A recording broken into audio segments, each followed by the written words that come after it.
In the wide galaxy full of stars and strange worlds, the other races often laughed when the word human was spoken, and they said humans were small and weak and soft. And they said humans had fragile bones and thin skin and short lives and weak muscles. And they said humans were not made for war. And they said humans were only good for singing songs or telling stories or maybe serving as workers, but never as fighters and never as warriors and never as leaders of any army. They laughed in great halls where generals gathered, and they told jokes about humans breaking bones while lifting heavy things. And they laughed about humans crying when they lost loved ones, and they said this made them weak and not strong. And they said a race that feels so much fear and so much pain cannot win against enemies who are bigger and faster and stronger. In the space markets, traders whispered that if war came, humans would hide behind others, and they would beg for help, and they would fall first in the great battles, and the galaxy would forget them.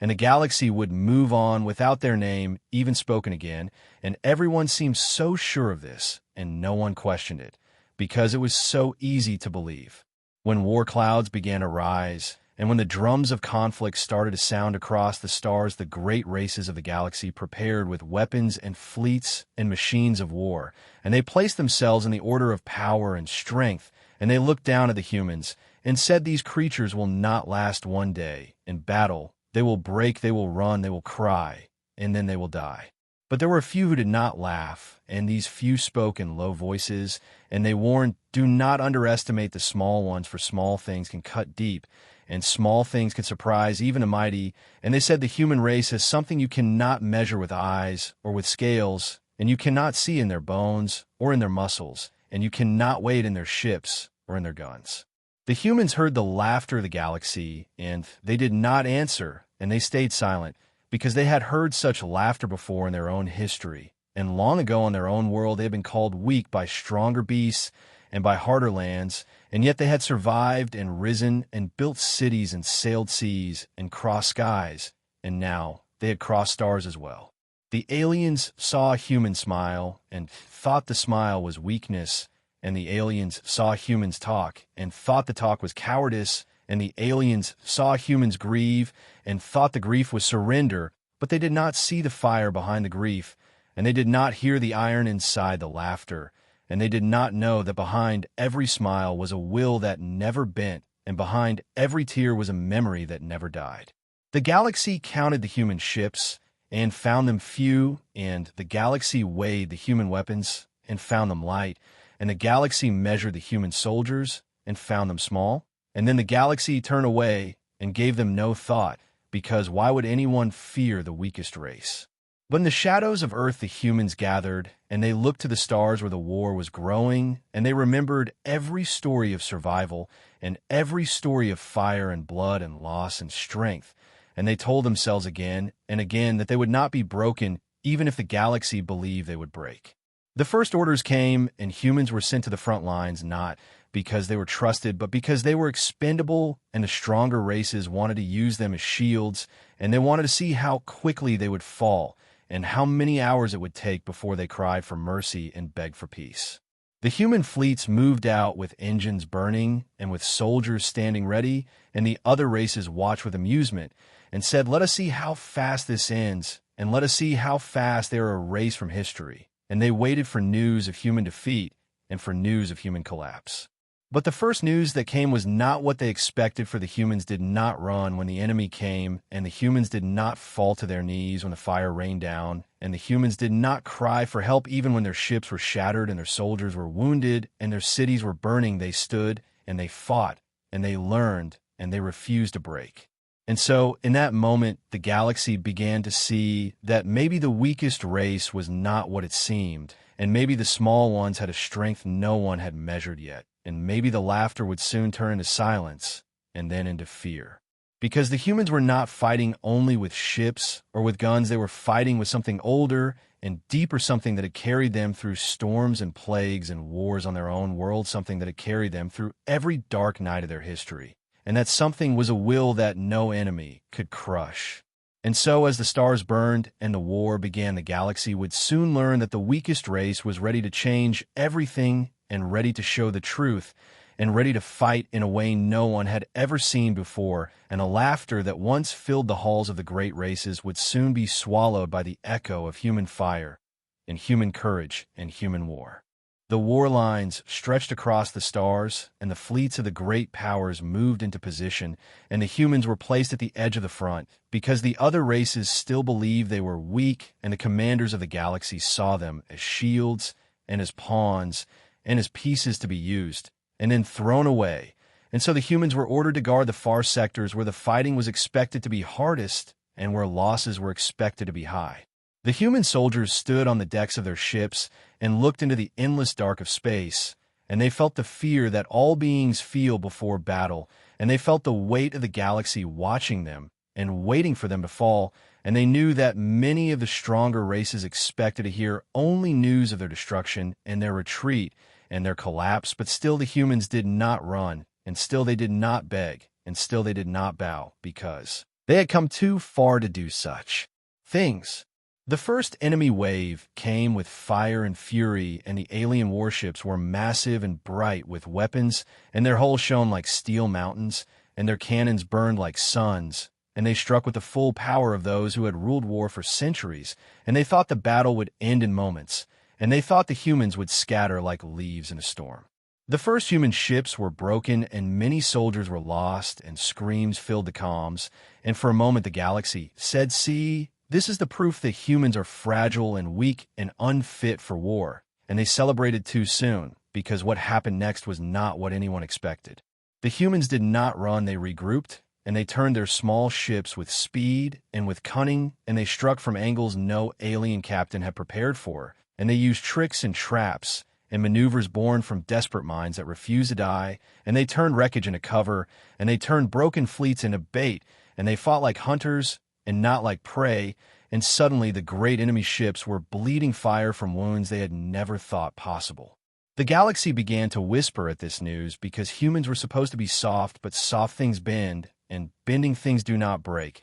and the humans bent in battle, but they did not break, and in that bending they found ways to strike and to sting and to cut deep, and the enemy was shocked, because never before had such a small and fragile fleet caused such damage. On the ground, the story was the same, because humans were thrown into battlefields of dust and stone, and they were given little support, and they were given old gear and poor supplies, and yet they dug into the soil, and they built traps, and they used every rock and every shadow, and they fought with hands and teeth when their weapons failed, and they never let go of the fight, even when the night fell, and the stronger races who watched from above said, "These humans are not normal, they are not like the rest of us." The humans learned quickly, for each defeat became a lesson, and each loss became a map, and each wound became a warning, and with every day they changed and grew, and they returned to battle smarter and sharper and stronger, while the enemy thought they had already won, and that mistake would cost them more than they could imagine. The other races began to notice strange things in the reports. They noticed that humans did not stop fighting when they were wounded, and they noticed that humans carried their injured from the field even under fire, and they noticed that humans fought harder when the battle was darkest, and they noticed that humans never abandoned their own, and this created fear, because the enemy could not understand why a soldier would risk everything for another when victory seemed lost. In the nights of war, human squads moved like shadows, and they cut supply lines, and they stole fuel, and they planted traps, and they vanished again, and the enemy began to speak of them like ghosts, and began to fear the sound of their voices in the dark, and began to see human courage as something unnatural and dangerous. The galaxy still tried to laugh, but the laughter was weaker now, and it carried unease, because every new story of humans in battle sounded like something impossible, and yet it was true, and the commanders who once mocked them now studied them and tried to understand how they could do such things with so little and with so few. The first battles ended not in human victory, but not in human destruction either, and that was the true surprise, because no one had expected survival, and yet the humans survived, and not only survived, they had drawn blood from enemies thought untouchable, and this small fact spread across the stars like fire through dry grass, and with each telling the fear grew. The humans returned from these first battles with scars and with grief, but also with fire in their eyes, because they had faced the storm and had not been swept away, and they had stood against giants, and had not been crushed, and they had seen the truth that the galaxy could bleed, and if the galaxy could bleed, then the galaxy could be beaten. And so the humans prepared for the next battles, not as weaklings and not as pawns, but as fighters who now knew their own power. And while the galaxy still doubted, the humans no longer doubted themselves, and that was the beginning of the turning tide. The galaxy expected humans to vanish after the first clashes, and the galaxy expected their fire to fade and their courage to shatter and their fleets to drift as ruins across the dark. But the humans did not vanish, and they did not fade, and they did not shatter, and instead they began to change in ways no one had ever seen before. The alien commanders studied the reports, and they saw a strange pattern because every time the humans lost, they returned with new tricks, and every time they were beaten, they came back stronger, and every time they were cornered, they found new ways to escape and strike again, and this unsettled the mighty races who had ruled war for centuries because they were used to enemies breaking after defeat, but humans did not break. They learned, and they grew, and they came. Again, like a tide that never stopped. On battlefields of stone and ash, the humans began to use traps and decoys and strange weapons built from scraps and wreckage, and they would turn broken machines into bombs and ruined ships into fortresses and empty fields into killing grounds, and their enemies whispered that humans were not soldiers, but survivors, and survivors were more dangerous than any trained army, because survivors refused to die. The hidden strength of humanity was not in muscle, and not in bone, and not in weapon, but in the mind and in the will, because humans could imagine paths where no path existed, and they could turn disaster into opportunity, and they could smile in the face of despair and keep moving forward when all reason said to fall back. And this was something no alien had ever understood. One squad of humans was trapped in a canyon with no food and no water, and the enemy closed in with heavy armor and bright weapons, and the aliens laughed and said, "They are finished." And yet by nightfall, the human squad had vanished. And when the enemy entered the canyon, the ground exploded beneath them because the humans had dug traps and filled the rocks with fire, and they had slipped away like shadows and struck again from behind, and the story spread like wildfire across the stars. In space, the hidden strength showed itself even clearer because the human fleets were small and weak in firepower but strong in cunning, and they used asteroid fields as shields, and they lured enemies into storms, and they scattered fleets only to regroup at the perfect moment and hit hard and fast and vanish again, and alien admirals began to curse their names and call them tricksters and ghosts and demons of war. Every loss the humans suffered became a seed of power because they wrote down every detail and they remembered every wound, and they swore never to repeat the same mistake. And so the enemy who thought themselves mighty found that fighting humans became harder with every battle because nothing worked twice and nothing fooled them for long, and slowly the fear spread wider and deeper. The hidden strength was also in their hearts, for when one soldier fell, another picked up the weapon, and when one ship burned, another ship carried the survivors, and when a city was destroyed, the people did not flee forever. They rebuilt in the ashes and raised their banners higher. And this spirit of rebuilding and rising again became the true terror of humanity, for how could you defeat those who refuse to stay down? The other races looked closer now, and they saw something even stranger, because humans did not fight alone. They fought for each other, and they fought for every life beside them. And they carried their wounded when others would abandon, and they stood guard over their fallen, even when the battle raged around them. And this loyalty was something the enemy could not understand because they saw it as waste, but in truth it was power, because it bound humans together into one unstoppable force. An alien general wrote in secret that humans do not win battles by strength, but by stubbornness and by unity and by fire of spirit. And he warned his people that underestimating them was no longer wise, but his warning was ignored by the high councils, who still laughed and still said the humans are only clever insects and insects can be crushed. But already the councils were late, because the insects they mocked had begun to show fangs. The hidden strength grew brighter in every war zone, and the stories grew darker for the enemy, because tales of humans fighting without food for days and still rising with knives made of stone, and tales of pilots who flew broken ships into enemy giants just to bring them down, and tales of families who turned farms into fortresses and fought invaders with nothing but fire. and will all spread across the stars. And soon even the bravest enemy soldier began to fear the shadow of a human. The galaxy realized too late that the weakest race was not weak at all, but resilient and clever and united and dangerous. And this realization began to turn respect into fear, and fear into silence, and silence into hesitation on the battlefield, and hesitation was the first crack in the armor of the mighty. And so the hidden strength of humanity revealed itself, not in one grand victory, but in countless small moments of refusal to surrender,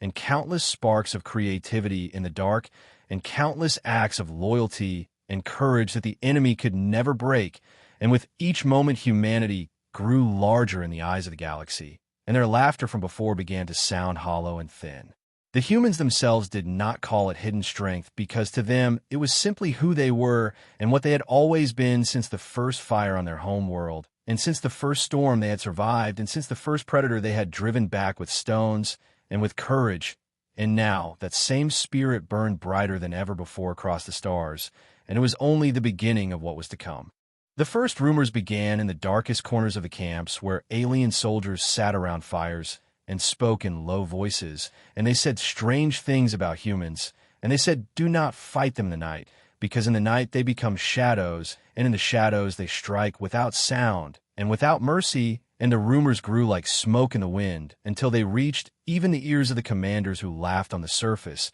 but who felt a quiet shiver inside. On the battlefields, the enemy had expected screams and surrender, yet instead they found silence and stubborn fire, and they found wounded humans rising again when they should have stayed down, and they found squads still fighting when all their weapons were gone, and they found men and women standing in the ashes of ruined cities with nothing but stones and knives, and still refusing to run. And this shook even the hardest of alien hearts, because it was not natural, and it was not what war was supposed to be. One alien soldier returned from the front with wide eyes, and he told his people that he had shot a human twice and watched him fall, and he thought it was over. And yet the same human rose again with blood pouring down and came forward with fire in his hands. And the alien said he could not fire again, because the sight froze him with fear, and he fled, and he swore never to face a human again. And though his commanders punished him, his word spread, and others began to believe.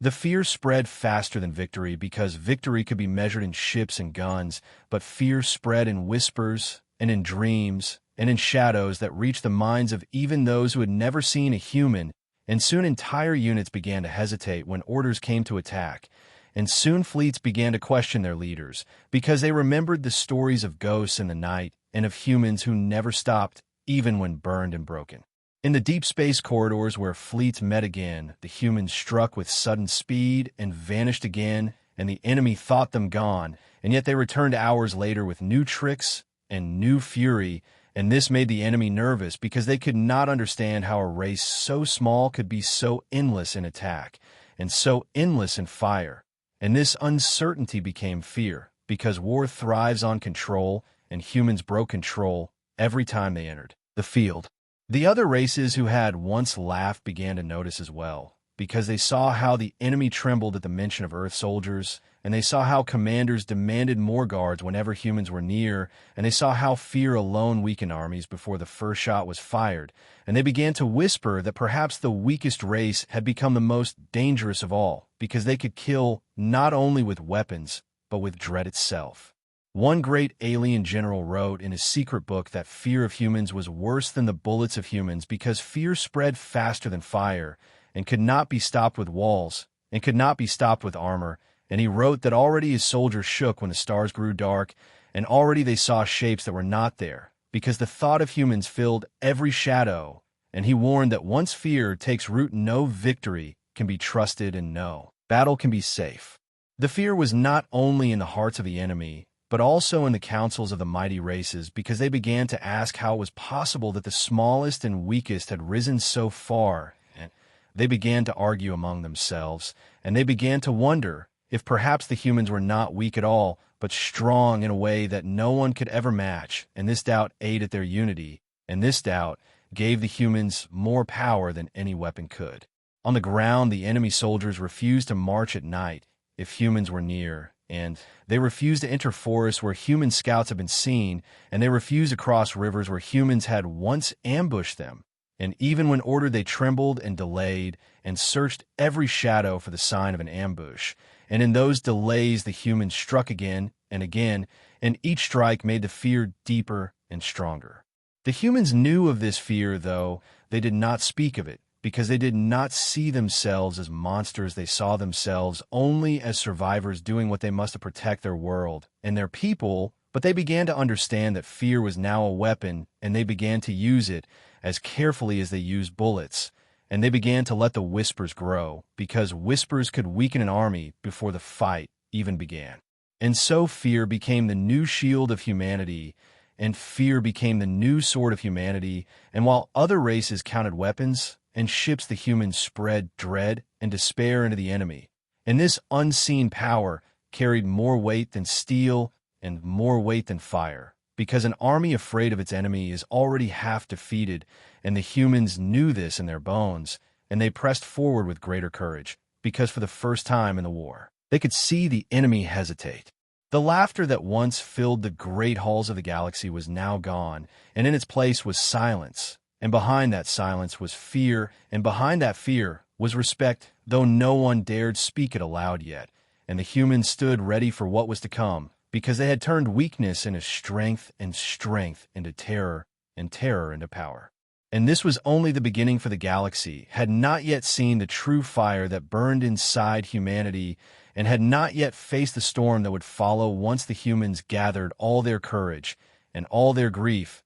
and turned it into war without end. The war had already burned many worlds and had already taken countless lives, and still the enemy pressed forward, and still the galaxy expected humanity to collapse. Yet what came next was not collapse, but a storm that no one could hold back, because tragedy fell upon the humans in ways so heavy and so cruel that it should have broken them, and instead it gave them a fire greater than anything seen before. The enemy struck Earth colonies with endless force, and cities were burned, and families were torn apart, and millions of voices were silenced, and the smoke of death rose into the skies, and the galaxy whispered, now they will surrender, because no race can lose so much and still fight. Yet the galaxy did not understand the heart of humanity, because loss to humans was not an end, it was a call, and it was a reason, and it was a seed that grew into rage and courage. The people of Earth gathered in silence, and they mourned, but in their mourning there was steel, and in their grief there was unity,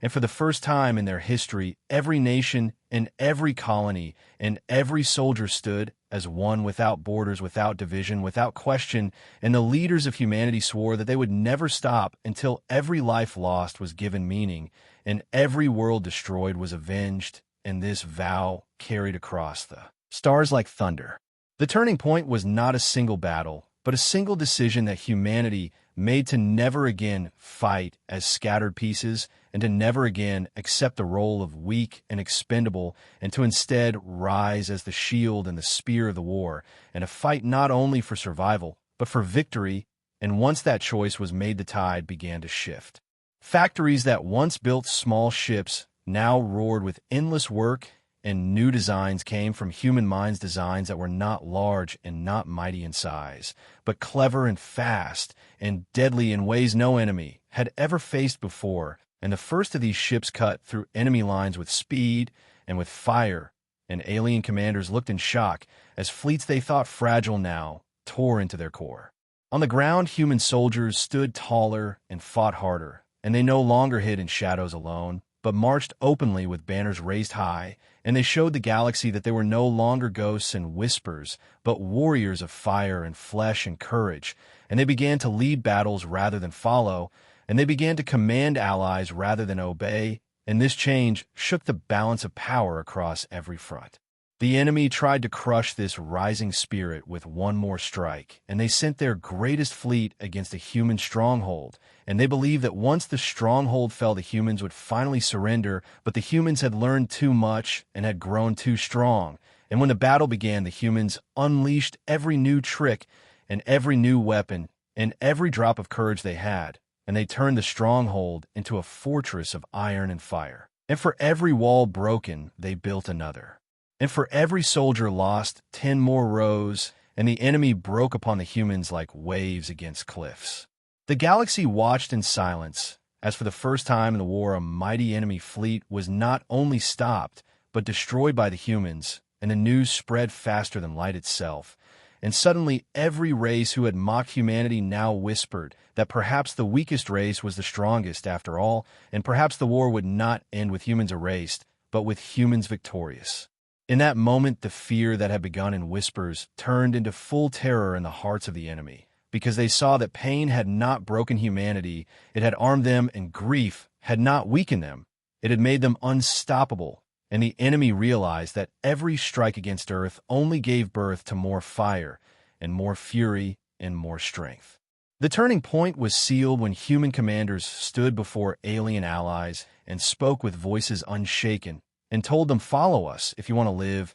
and many who had once scorned them now followed without question, because they saw in the eyes of humanity something unbreakable, something eternal, and something that promised victory when all else promised only defeat. The humans began to push forward now with not just survival in mind, but with vengeance and with justice and with the memory of every fallen city burning behind their steps, and their fleets cut deeper into enemy space, and their soldiers reclaimed ground once thought lost forever, and each victory added to the legend, and each victory carved the truth into the galaxy that the age of human weakness was gone and the age of human power had begun. The turning point was not only in weapons or ships or battles, but in the mind of the galaxy, because now no one laughed when the name human was spoken, and no one joked about their fragile bones, or their soft skin, or their short lives, because now those bones were steel, and that skin was fire, and those short lives were given with such fury that no long-lived race could match the weight of their sacrifice. The enemy leaders sat in their halls and whispered that perhaps they had awakened something they could never control, and perhaps they had created the very storm that would sweep them away, and they wondered if there was any path left to victory, when the humans had already decided that defeat was no longer possible and surrender was no longer an option. And so the war that had once been a slow crushing of the weak had become something new and terrible, because the weakest had turned and had risen and had become the fire at the center of the storm, and this fire would not fade, and this fire would not die until the war was ended not by the enemy, but by the will of humanity itself. The galaxy had seen the turning point, and the galaxy had seen the rise of a people once mocked and now feared, and yet the true storm had not even begun, because humanity had only just started to unleash its full strength, and the enemy, who thought the war would end with Earth silent, now faced a future where Earth roared louder than any world had ever roared before. The fleets of humanity no longer stayed behind the lines, and no longer defended only their homes and their colonies for now. They carried the war forward, and they struck into enemy territory with speed and with fury and with endless cunning, and the galaxy gasped, because the race once called fragile was now leading the charge, and now breaking through walls that no other race had broken before. The humans had built ships that were not the biggest and not the strongest in armor, but the fastest and the most clever, and these ships moved like shadows and struck like blades, and they never stayed long enough to be trapped, and they cut deep into the enemy and vanished again, leaving ruin behind them. And the enemy commanders shouted in rage and confusion, because no plan seemed to hold the humans anymore, and no trap could capture them, and no power could stop them. In the skies above burning worlds, the human fleets came in silence, and they rained fire upon enemy strongholds, and then they were gone before the reinforcements arrived,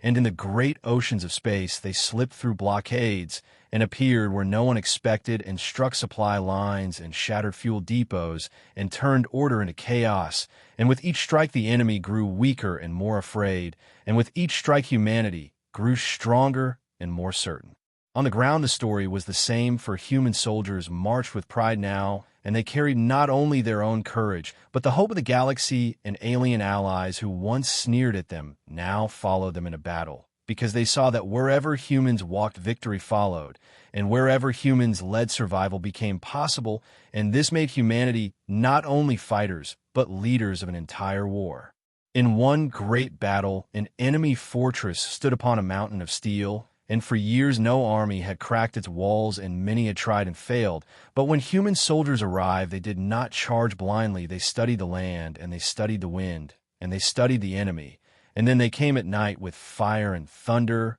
and with songs upon their lips, and they struck the heart of the fortress in ways no one expected, and by morning the mountain of steel was nothing but ash and the galaxy. Spread the tale and called it a miracle, but the humans knew it was not miracle, it was simply the will to fight without end. Fear grew deeper in the enemy because now they were hunted in their own lands, and now they saw their own skies filled with human fire, and now they saw their own people whispering the name of humans in awe and terror, and the enemy leaders realized that the weakest race had become the strongest, and that the tide of war was turning into a flood that might drown them all. The humans did not fight with cruelty, and they did not fight with greed, but they fought with a fire born of grief and of love and of memory. And this made them more dangerous than any conqueror, because they did not seek to destroy for gain. They sought to destroy for survival and for justice, and no wall can stand forever against such a storm.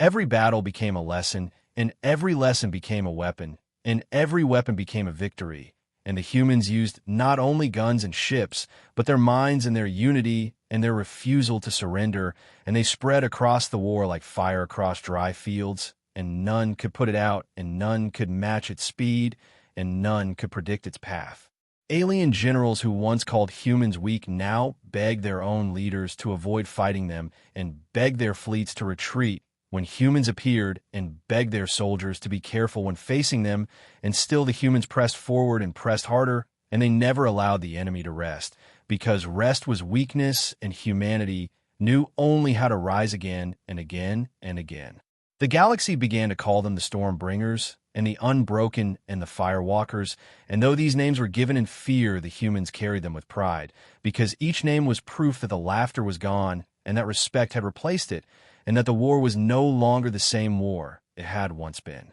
In the deepest chambers of the enemy high council the leaders gathered, and they asked each other, how can we stop them, and how can we break them? And the answers came hollow and empty, because every plan had already been shattered, and every weapon had already been countered, and every trap had already been turned, and they realized too late that there might be no answer, and no escape, and no path, but surrender or ruin. The humans did not know of these secret fears, and they did not care for secret words, for they marched forward with eyes fixed only on victory, and with hearts burning only for justice, and with voices calling only for unity. And the war that had once been despair now carried the promise of triumph, and the galaxy, watched with awe as the weakest race, had become the sword that cut through the enemy lines. And so humanity struck again and again without pause and without fear, and with each strike the enemy grew closer to collapse, and with each strike the galaxy believed more and more that the end of the war would not be the death of humanity, but the death of those who mocked them, and the rise of humans as the new heart of strength in the stars. The galaxy was holding its breath as the last stage of the war unfolded, and every world and every star waited to see if humanity would fall, or if humanity would rise higher than any race had risen before, and the enemy that once mocked and laughed at human weakness now stood at the edge of ruin, and still they clung to the hope that somehow they could turn the tide back. But hope is fragile when fire surrounds you, and humanity had become fire itself. The enemy sent their last and greatest fleet into the void, and this fleet was said to be invincible and filled with ships forged from the strongest metals, and powered by the brightest energy, and crewed by warriors trained for decades, and they believed that this fleet would finally crush the humans and finally silence their roar. But the humans did not tremble, and they did not hide, because they knew this battle would decide not only the fate of Earth, but the fate of the galaxy itself. When the human fleet rose to meet them, the stars seemed to shake, for never before had such a clash been seen, and the darkness of space lit with fire and with fury, and ships broke apart, and ships burned bright as suns, and still the humans pressed forward, and still the enemy fought back, and the void was filled with screams of metal, and with voices of warriors who refused to give in. The enemy had numbers, and the enemy had size, but the humans had will, and they had unity, and they had a fire that no calculation could measure, and no weapon could crush, and they moved like shadows and struck like thunder, and their courage spread across the battlefield like a storm, and even the alien allies who once doubted them now followed their charge with hearts stronger than iron. In the middle of the chaos stood the human flagship, and from its bridge the commanders gave no order of retreat and no command of surrender, but only the words to fight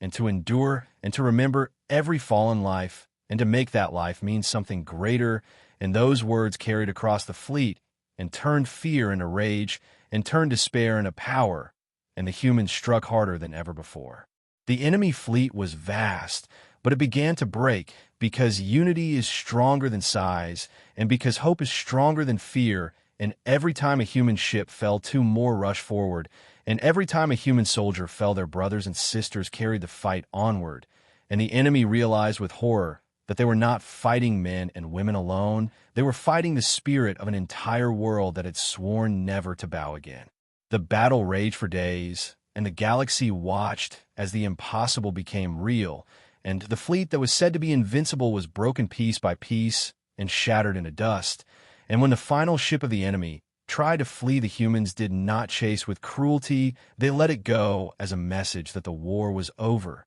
and that the laughter had ended forever. On the ground across alien worlds, the news spread like light, and people who had once looked down on humanity now looked up with respect and with awe, and they said that the weakest race had taught the galaxy the greatest lesson, and that lesson was that true strength does not live in steel or in fire or in numbers, but in the heart that refuses to surrender and the will that burns brighter than death. The enemy leaders were dragged before the Council of the Galaxy, and they could not speak with pride anymore, and they could not laugh anymore, and they lowered their heads and asked for mercy, and it was humanity who chose mercy, for they said the war had already taken too much, and that peace was worth more than revenge, and those words struck deeper than any weapon because they showed that the humans were not only strong but wise. In the years that followed, the galaxy changed, and walls between races broke down, and alliances formed, and trade and knowledge and culture flowed like rivers among the stars.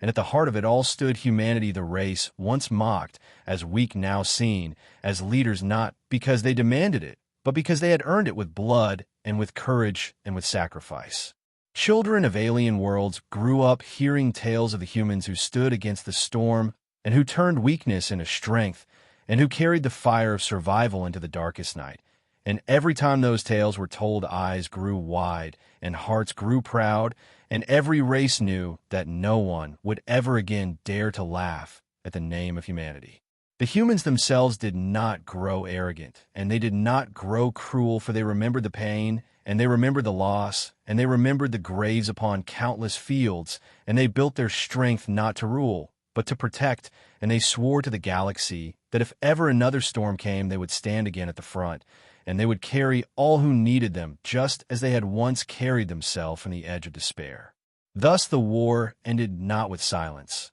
but with song, and not with weakness, but with unity, and not with chains, but with freedom, and the galaxy understood that the final lesson of humanity was simple, that weakness is only weakness until it is tested, and once it is tested, it can become the greatest strength of all. And so the name of humans became forever bound to the words courage and unity and fire, and every star carried their story like a flame that would never die. And so humanity walked among the stars no longer as the weakest race, but as the race that had shown the way, and no laughter echoed anymore, only respect and only memory, and only the promise that when darkness comes again, the humans will rise, and the galaxy will rise with them, and together they will turn fear into hope and despair into fire and death into life.